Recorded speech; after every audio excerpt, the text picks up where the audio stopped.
ತಪ್ಪಿಸಿಕೊಂಡ ಸತೀಶ್, ಮರಳಿ ಸಿಕ್ಕಾಗಾದ ಸಲೇಂ.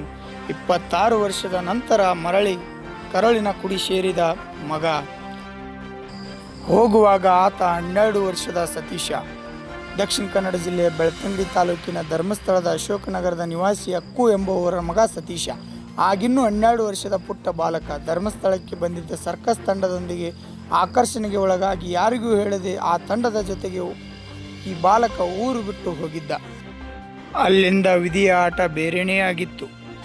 ಮಗನಿಗಾಗಿ ತಾಯಿ ಹುಡುಕದ ಜಾಗವಿಲ್ಲ, ಕಣ್ಣೀರು ಸುರಿಸದ ದಿನವಿಲ್ಲ. ಧರ್ಮಸ್ಥಳ ಹಾಗೂ ಇನ್ನಿತರ ದೇವಸ್ಥಾನಗಳಿಗೆ ತಾಯಿ ಹೊತ್ತ ಹರಕೆಯೇ ಲೆಕ್ಕಕ್ಕೇ ಇಲ್ಲ.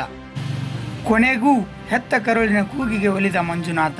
ನಾನು ಕಣ್ಣು ಮುಚ್ಚುವ ಮುನ್ನ ನನ್ನ ಮಗನನ್ನು ಒಮ್ಮೆ ನೋಡುವಂತೆ ಮಾಡುವಪ್ಪ ಎಂದು ದಿನವೂ ಕಣ್ಣೀರು ಹಾಕುತ್ತಿದ್ದ ತಾಯಿ ಅಕ್ಕು ಅವರ ಪ್ರಾರ್ಥನೆ ಕೊನೆಗೂ ಫಲಿಸಿದೆ. ಮಗನ ಜೊತೆ ಸೇರಿದ ಫೋಟೋ ಈಗ ಸಾಮಾಜಿಕ ಜಾಲತಾಣದಲ್ಲಿ ಭಾರಿ ವೈರಲ್ ಆಗಿದೆ.